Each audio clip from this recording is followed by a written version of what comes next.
So this is question 5 from the sapling from class activity 8, and it asks you to take this compound with 2 chirality centers, 2S, 3R, 2-bromo, 3-chlorobutane, and convert it, the structure you have, which doesn't have any stereochemical information, convert it to the correct wedge and dash structure. So the first thing I did was look at the structure and number the carbons. So I have 1, 2, 3, 4 carbons.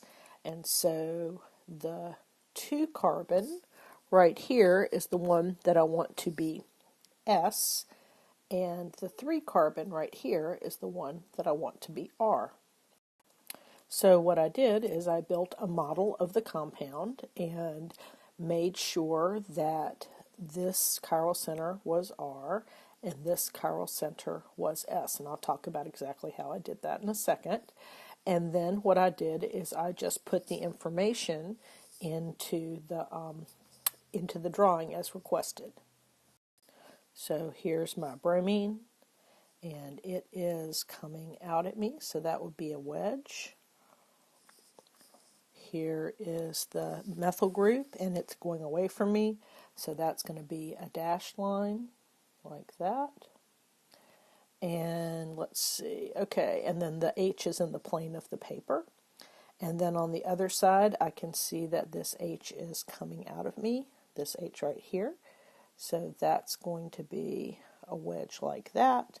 And the Cl back here where I'm holding the model up, that is going away from me, so that's going to be dashed. And then the other CH3 group is in the plane of the paper, and that is the correct answer.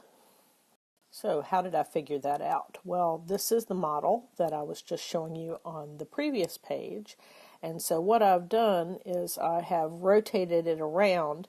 So now that you can see, I've rotated around the bonds so that here is the hydrogen going away from me, and also on this carbon, here is the hydrogen going away from me. That way I'm set up to be able to figure out R and S easily. So let's figure out what the different rankings are. So first we know the hydrogen, that's going to be 4, and we know the bromine, that's going to be 1. Okay? And then the 2 other groups we have is we have a carbon, and once again we got to figure out what's attached to them. This carbon has 1, 2, 3 hydrogens attached to it. This carbon has a chlorine, carbon, and a hydrogen attached to it. Therefore, this carbon outranks the carbon here, and therefore this is going to be priority 2, and this is going to be priority 3. Now my lowest priority group is going to the back, so now I can draw a line tracing 1, 2, 3, and I can see that's going around counterclockwise, so I know that this is S. Okay, so now for this chirality center. Alright, so I know that chlorine, that's going to be 1. I know that this hydrogen back here that I'm holding in my hand is 4. I've got a carbon right here, and I also have a carbon right there.